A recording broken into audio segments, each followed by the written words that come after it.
Marymound is a not-for-profit organization in Winnipeg and Thompson dedicated to helping youth navigate many of the challenges they may encounter throughout life.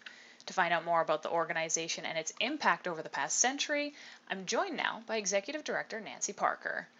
So first off, can you chat a little bit more about what Marymound does? Certainly. So Marymound will be celebrating its 110th anniversary this year, and it has over a century of experience primarily working with children and families.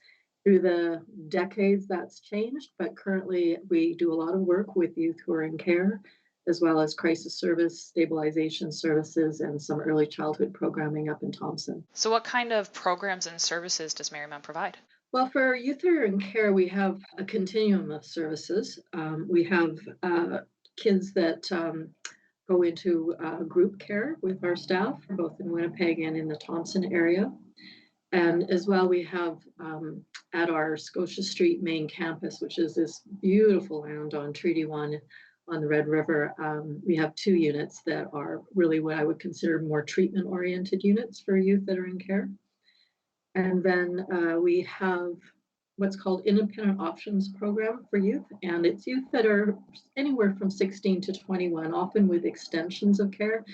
And our community workers really support youth in getting all the skills they need to be successful adults. So getting their apartment and going to school or post-secondary education, jobs, all of those kinds of things. So it's quite a continuum of care for youth that are in care. Then we have crisis stabilization services, and those are for any youth in Winnipeg. We have a school right on the Marymound campus, and some of our youth that are in care attend this school. This regular education isn't a great fit for them at the time.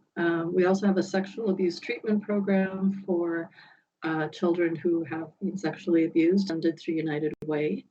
And then finally, we also have a drug addiction stabilization unit. What impact does it have on those who use your services? It's really a wide range. So when I think of our sexual abuse treatment program, we really see pretty much 100% of those youth when they discharge from the program have healed, and as have their families, because that's a really traumatic experience in any family system. With our youth in care, a lot of it is helping them recover from their trauma that they've experienced. It's really challenging to be apart from family, and so the children that come to us, have struggles, but accordingly we have clinical staff as well as our cultural team, which is really critical to the work that we do.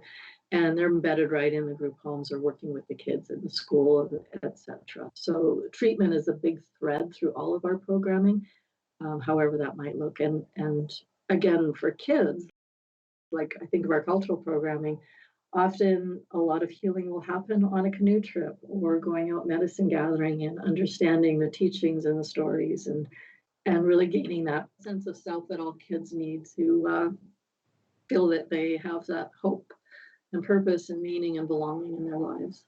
So then if somebody wanted to find out more about you guys or even donate to help you guys out, how do they go about doing that? www.marymound.com. So our website also talks about some of the events we hold. We usually have 2 conferences annually every year, and we've flipped over to online platforms and done that successfully. So we have a conference coming up again in March, and and then other just fundraising activities.